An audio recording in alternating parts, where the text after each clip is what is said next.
গোটা বাংলাদেশের মধ্যে আল্লাহর রাসূলকে অপমান করা হয়, আল্লাহর কোরআনকে অপমান করা হয়, রাষ্ট্র সংবিধানে কোরআন নিয়ে বিতর্ক সৃষ্টি করা হয়, ইসলামের বিরুদ্ধে আইন করা হয়, আল্লাহর রাসূলকে সন্ত্রাস বলে গালি দেওয়া হয়, আল্লাহর রাসূলকে জঙ্গি বলে গালি দেওয়া হয়। অথচ আমি নবীর উম্মত দাবি করি, আমি নবীর সচ্চা উম্মত দাবি করি, অথচ নবীর অপমানে আমার হৃদয় গলে না, আমার মনটাও নরম হয় না। আল্লাহর রাসূলকে যখন সন্ত্রাস বলে গালি দেয়, আল্লাহর রাসূলকে যখন জঙ্গি বলে গালি দেয়, অথচ আমরা ঘরের মধ্যে নিশ্চুপ হয়ে থাকি। কবি নজরুল ইসলাম, বিপ্লবী কবি নজরুল ইসলাম বলেন, রাসূলের অপমানে যদি না কাঁদে তোর মন, মুসলিম নয় মুনাফিক তুই, নবীজির দুশমন। আল্লাহর রাসূল সাল্লাল্লাহু আলাইহি ওয়াসাল্লাম দিনের দাওয়াত দিতে গিয়ে কত শত অপমান সহ্য করেছেন, নির্যাতন সহ্য করেছেন। আল্লাহর রাসূলকে পাথর মারা হলো, আল্লাহর রাসূল নামাজে লাগলে আল্লাহর রাসূলের উপর উটের নারী বড়ি সব কিছু ফেলে দেওয়া হতো। তারপরে আল্লাহর রাসূল হতাশ হন নাই, নিরাশ হন নাই, আল্লাহর রাসূল নির্ভয়ে নির্দ্বিধায় আল্লাহর দ্বীনের দাওয়াত দিয়ে গিয়েছেন।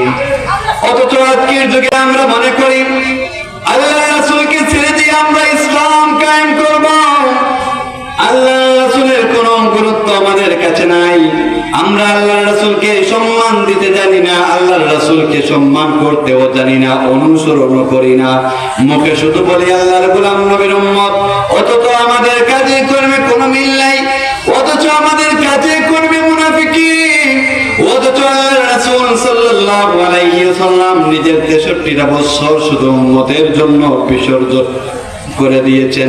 আল্লাহর রাসূল সাল্লাল্লাহু আলাইহি ওয়াসাল্লাম রক্ত দিয়ে ইসলাম প্রতিষ্ঠিত করেছেন। আজ আমরা মনে করি শুধু পথে ঘাটে মানুষ পেলে সালাম দেওয়া সুন্নাত, শুধু মানুষের সঙ্গে ভালো ব্যবহার করলে এটা সুন্নাত আদায় হয়ে যায়, নবীর হক আদায় হয়ে যায়।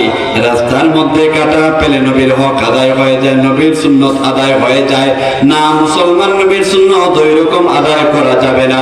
নবীর সুন্নাত যদি আদায় করতে চাও, এখন থেকে শপথ নাও, নিজের জীবন চলে যাবে, নবীর অনুগত্য অনুসরণ অনুকরণ আমরা ছেড়ে দিব না।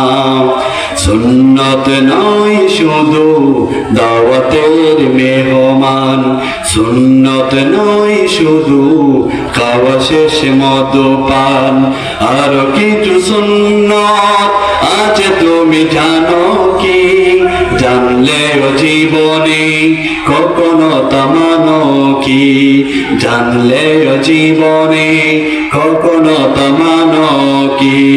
সুন্নাত শুধু নয় মাজলুম সহায়ক, সুন্নাত অবুদের জালিমের প্রতিরোধ, সুন্নাত শুধু নয় মিশ চোরাতে যাওয়া, আর সুন্নাত হলো রাষ্ট্রনায়ক হওয়া। মহব্বতে তার সুদিনের সাথে তুমি, মহব্বতে তার সুদিনের সাথে তুমি, দুর্দিনে ও তার পাশে থাকো কি। আর কিছু সুন্নাত আছে তুমি জানো কি, জানলেও জীবনে কখনো তা মানো কি, জানলেও জীবনে কখনো তা মানো কি।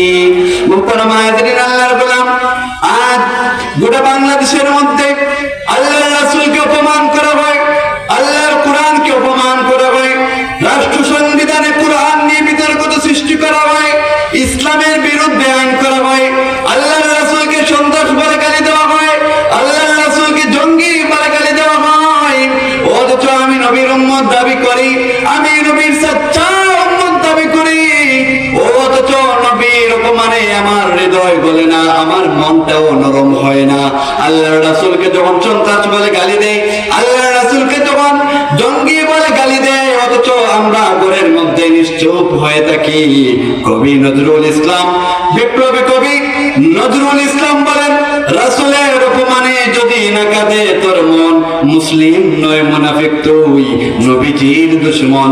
মুহতারাম হাজিরিন, আল্লাহর রাসূল সাল্লাল্লাহু আলাইহি ওয়াসাল্লামের একটি হাদিস, লা ইউমিনু আহাদুকুম হাত্তা আকুনা হাব্বা ইলাইহি মিন ওয়ালিদিহি ওয়া ওয়ালাদিহি ওয়ান নাসি আজমাইন।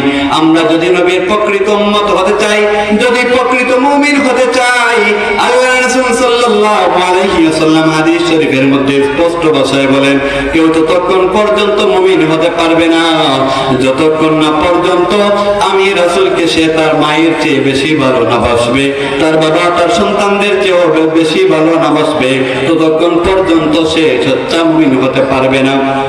মুহতারাম হাজিরিন, এর জন্য আমরা আমাদের জান মাল দিয়ে, জান মাল ইসলামের জন্য ব্যয় করে এবং আল্লাহর রাসূল সাল্লাল্লাহু আলাইহি ওয়াসাল্লামের ভালোবাসা সবসময় বুকে ধারণ করব।